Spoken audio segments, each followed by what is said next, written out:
భారతదేశంలో 2 రకాల తీవ్రవాదాలున్నాయి. ఒకటేందంటే మతం ఆధారంగా ఉన్నటువంటి తీవ్రవాదము. ఇంకొకటి వామపక్ష తీవ్రవాదం. అంటే చాలా మందికి తెలవని విషయం ఏంటంటే భారతదేశంలో ఈ కమ్యూనిస్ట్ ఎక్స్‌ట్రీమిజం అనేది ఎక్కువ రక్తపాతం సృష్టించింది. When compared to jihadi terrorism.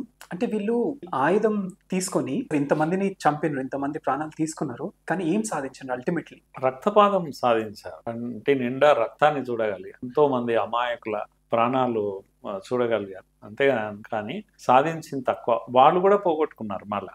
వాళ్ళు కూడా నష్టపోయారు. జిహాదీ ఎక్స్ట్రీమిజం గానీ, లెఫ్ట్ వింగ్ ఎక్స్ట్రీమిజం గానీ, ఈ 2 extremism. Extremism is extremism. Gun పట్టుకున్నది ఎక్స్ట్రీమిజం. వాడేమో మతం కోసం, వీడేమో సిద్ధాంతం కోసం. మతం మత్తుమందు అంటాడు. నేనేమంటే మావోయిజమే మత్తుమందు. ఇదేం తక్కువగా, ఇది కూడా ఒక మత్తుమందు.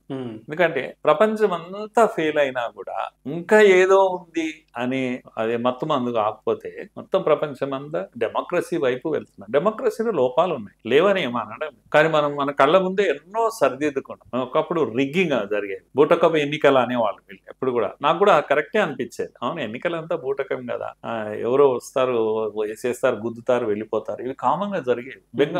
బీహార్ లో అనేక జిల్లాలలో వాళ్ళకు చాలా ఏళ్ళు, 30-40 ఏళ్ళు వాళ్ళు ఓటు అంటే తెలియదు. మరి ఓట్లు పడ్డాయి, వాళ్ళే వేసుకున్నారు, ఎవరికి వాళ్ళే వేసుకున్నారు. గ్యాంగులు ఉండేవి, గన్ పట్టుకొని వెళ్ళేవి, ఇవన్నీ ఉన్నాయి. ఇవన్నీ ఎక్కడ పోయినాయి? ఇప్పుడు ఏవి లేవు కదా. ఎలక్ట్రానిక్ మిషన్ వచ్చేసింది, ఇది వచ్చింది, రిగ్గింగ్ అనేది పోయింది, ఏం తెలియదు. చాలా అలా మార్చుకున్నాం మనం.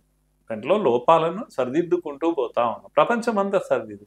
నువ్వు కళ్ళ ముందు చూస్తున్నావు ఈ మార్పును. కనుక ఇంకా బూటకము, ఇంకా ఇది సిద్ధాంతం పేరున జరిగే మారణ హోమం, మతం పేరున జరిగే మారణ హోమం. అది పాత బస్సులో స్లీపర్ సెల్స్ ఉండేవి. స్లీపర్ సెల్స్ ఉంటారు, వాళ్ళు కాస్త పడుకొని ఉంటారంటే అది ఎవరికి తెలియదు, కామన్ పబ్లిక్ లో ఉంటారు, ఏం చేయరు. ఎప్పుడన్నా అవసరం వచ్చింది, అక్కడ నుంచి ఆదేశం వచ్చింది ISI నుంచి, అక్కడ నుంచి అంటే ఇక్కడ షిదిబాబా గుడి చుట్టూ రెక్కి వేస్తారు. వాడు చిన్నది ఒకటి ఆడబెట్టి పోతాడు. ధమా అని పేలేదు, 10 మంది వచ్చేది, వాని పని వాడు. కాకపోతే వాడు దొరకడు, ఇంకా ఎక్కడనో వెళ్ళిపోతాడు. వాడు నేను టెర్రరిస్ట్ను అని కాలేజీలో వచ్చి ప్రచారం చేసి ఇది చేసి చెప్తాడా? వాడు చెప్పాడు.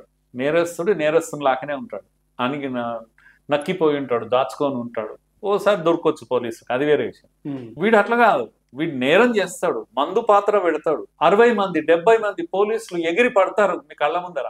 శవాలు గాల్లో తేలి పడతాయి, ముక్కలు ముక్కలైపోయి పడుతుంటాయి. నువ్వు పైనుంచి వచ్చి పేదల కోసం, గిరిజనుల కోసం, నిమ్న వర్గాల కోసం ఉపన్యాసాలు దంచుతావు కదా, సిద్ధాంతం అనే కవరింగ్ ఇస్తావు కదా, దాన్ని ప్రజల ముందర పెట్టి ఇగో ఇవన్నీ మేము చేయబట్టి మార్పులు వచ్చినాయని కూడా మళ్ళీ చెప్తుంటావు కదా. ఐడియాలజీ అనే రంగు ఇచ్చి ఇది మరింత ప్రమాదం. ఇది